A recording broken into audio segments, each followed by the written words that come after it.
Assalomu alaykum bolajonlar. Bugungi darsimiz tarbiya fani, mavzuyimiz sog'lom turmush tarzi. Darsni asosan 3 maqsadga bo'lib o'tamiz. Ta'limiy maqsad: o'quvchilarga sog'lom turmush tarzi haqida bilim berish, sog'lom hayot kechirishning ahamiyatini tushuntirish.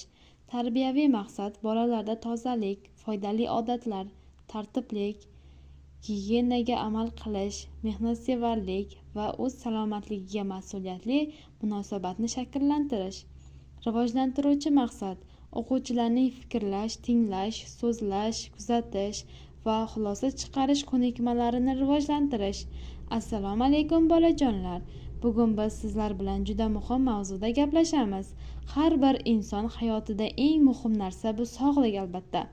Sog'lom bola quvnoq, kuchli, baxtli bo'ladi. Bugungi mavzuyimiz sog'lom turmush tarzi. Dars davomida siz sog'lom bo'lish uchun nimalarga e'tibor berish kerakligini bilib olasiz. Bolajonlar, sizlar har kuni o'ynaysiz, o'qiysiz, yugurasiz. Shularning barchasi uchun sog'lom tanaga ega bo'lishingiz zarur. Sog'lom turmush tarzi deganda toza, tartibli, faol va quvnoq hayot tushuniladi.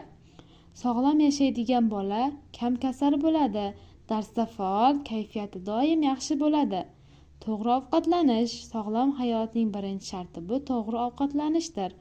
Har kuni meva, sabzavot, sut mahsulotlari, go'sht va donli ovqatlar yeyish kerak.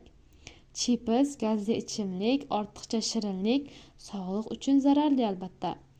Ovqatni vaqtida oz-ozdan foydali qilib iste'mol qilish muhimdir.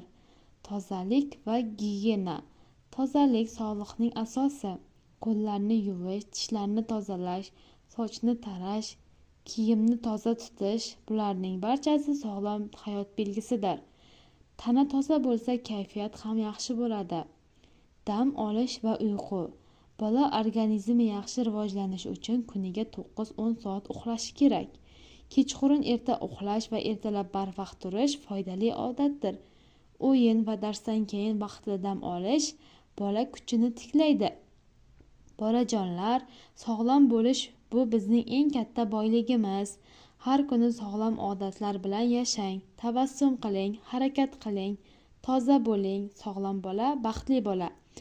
Xo'sh bolajonlar, bugungi mavzuyimizni uyga vazifa qilib beradigan bo'lsak, sog'lom hayot uchun nimalar qilish kerak mavzusida 4 ta 5 ta gap yozing. Sog'lom bola qanday bo'ladi mavzusida rasm chizib keling. Darsimiz shulardan iborat edi. Hamma tushungan bo'lsa, darsimiz o'z nihoyasiga yetdi.